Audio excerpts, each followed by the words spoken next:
Hello everyone, welcome to a new chess video. It's very likely that with the trap I'm showing you right now, you'll start to cry.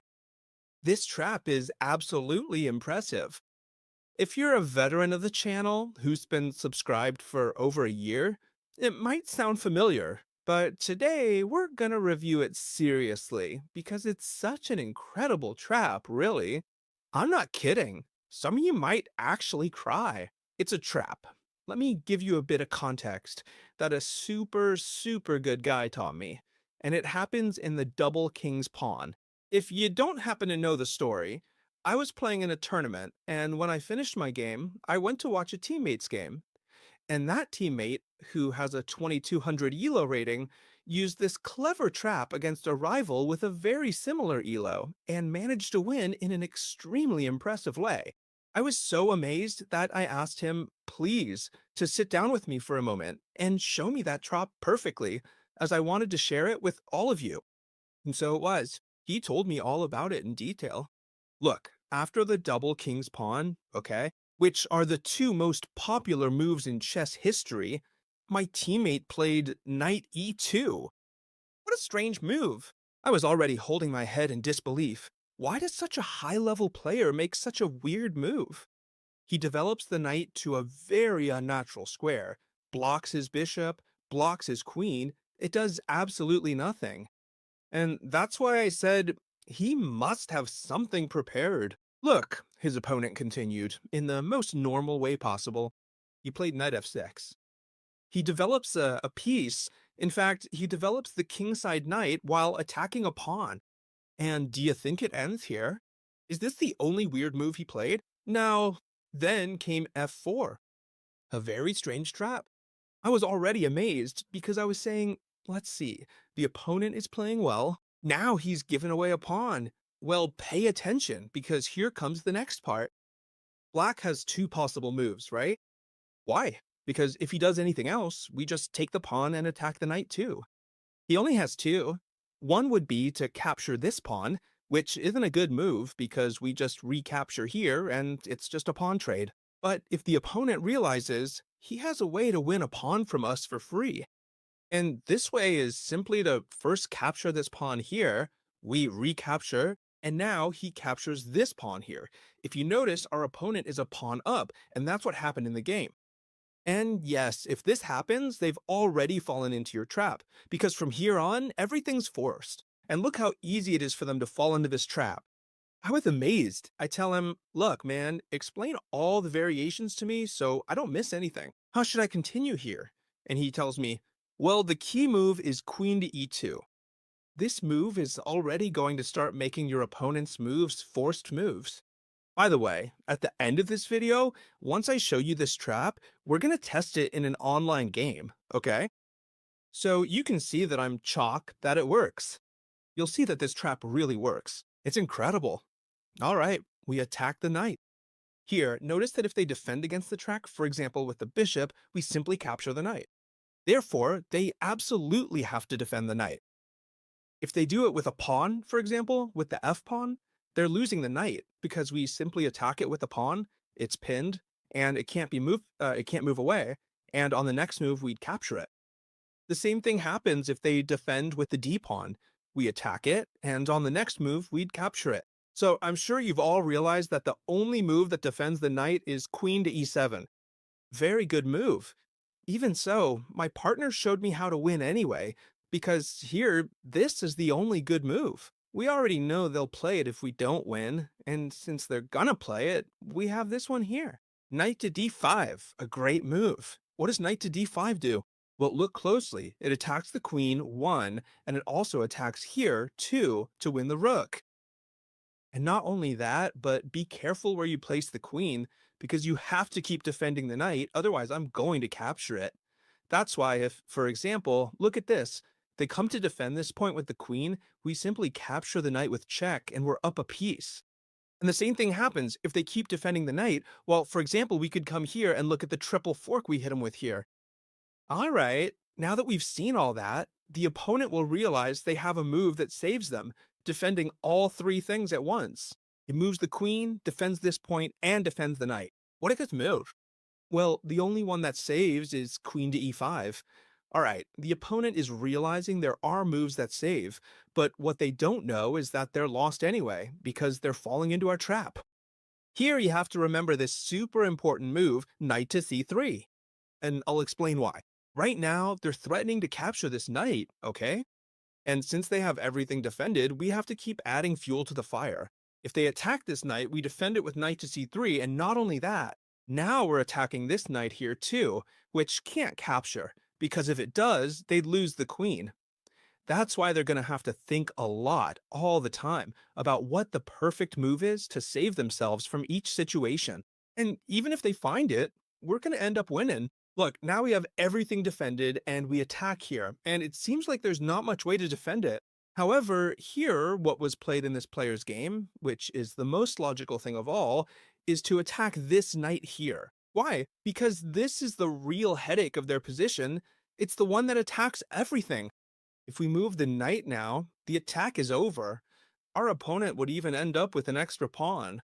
It could, for example, capture here and absolutely nothing has happened. In other words, if they find this move, watch out, because only one move works for us. And pay attention, because the move is spectacular. Don't even think about moving this knight away. The move here is to play d4. An incredible move. Look, the queen is under attack. She can't move away because this one here would simply follow. Why are we moving the queen away from the only square that defends everything? You remember, right? It's the only square that defends everything. It's true that here the opponent, after thinking for a while, might conclude they can win. They can win back the material. How? Well, by capturing this pawn, which is free, okay? And how would things continue now? We would capture the knight, but they could recapture this one here with either the queen or the pawn. With both, they lose, okay? And I'm going to explain both to you because I told my colleague, hey, explain everything to me. Let nothing escape. I want all the variations to be clear for my followers. Otherwise, they'll play something weird and won't be able to win. Well, whether they take with the queen or with the pawn, they've lost the game. In fact, it's what you're already seeing. Whatever they do, they're going to lose. If they take with the queen, it's very simple. Look at this move, knight f6, and they can already resign. Double check. They can't take the knight because it's also check with the queen. So they have to move the king and we take the queen. Plenty of material, enough to resign. That's why they can't take this knight with the queen. So in the game, what happened? They took it with the pawn, but it doesn't matter. They're not saved. Now the check doesn't come from here, but the check comes from here. And you'll say, chess teacher, can't they take it with the bishop here? No, it's exactly the same thing. It's also check with the queen. Only move away. If from here you don't remember how to deliver checkmate because I'm warning you we're gonna deliver checkmate. Well, simple. You take this pawn, check, you take the rook, and you have enough material to win the game. Now, if you're like me and want to deliver checkmate in the opening and want to crush them, well, pay attention, because the checkmate comes in the following way. We enter with queen e8 check.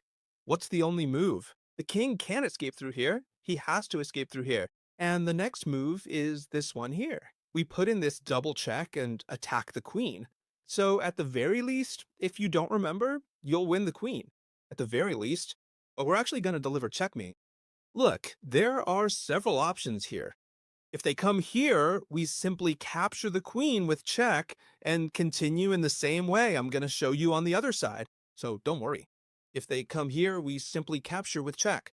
What happens if, for example, they come here?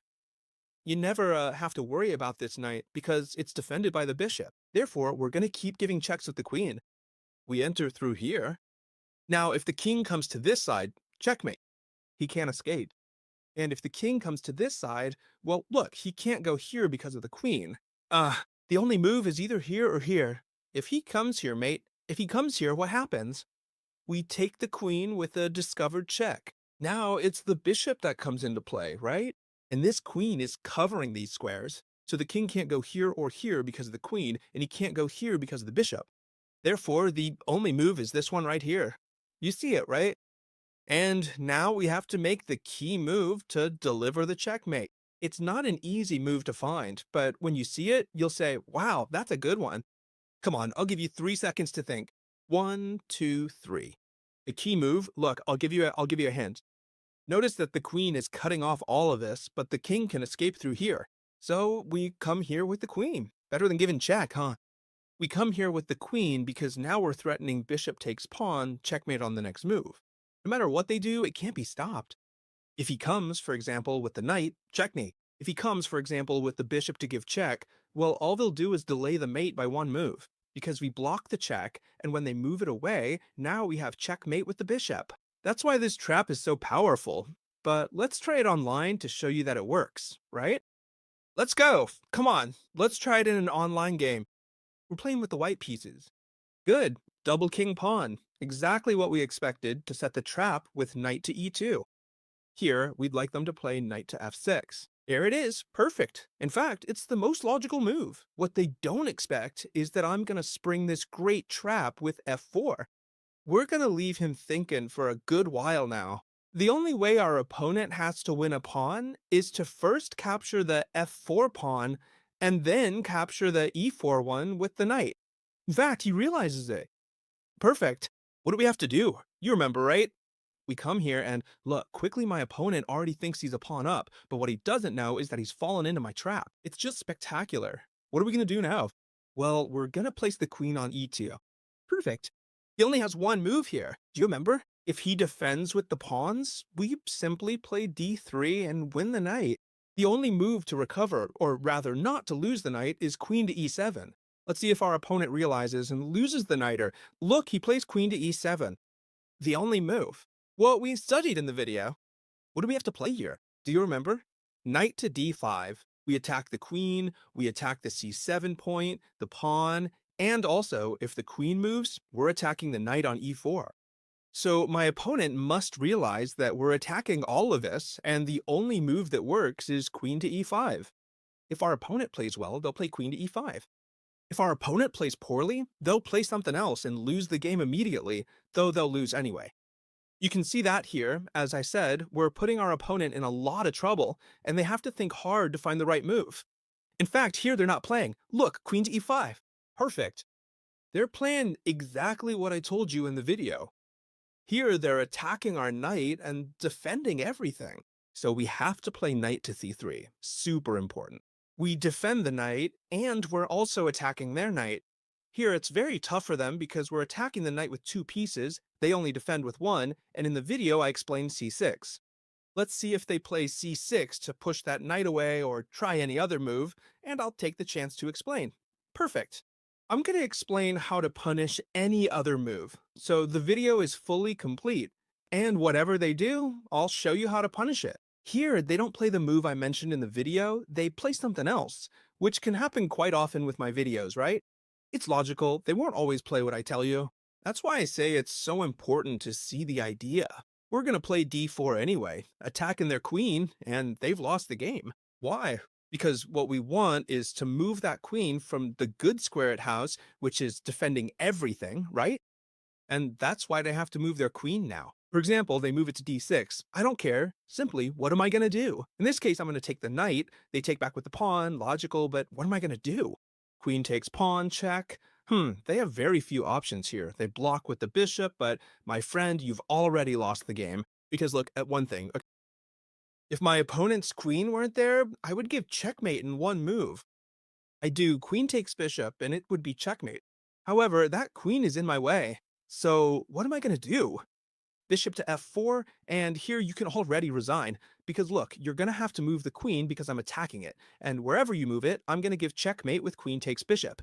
Notice that this trap is spectacular. Let's see what my opponent does here, but I'm telling you now, they can't do absolutely anything.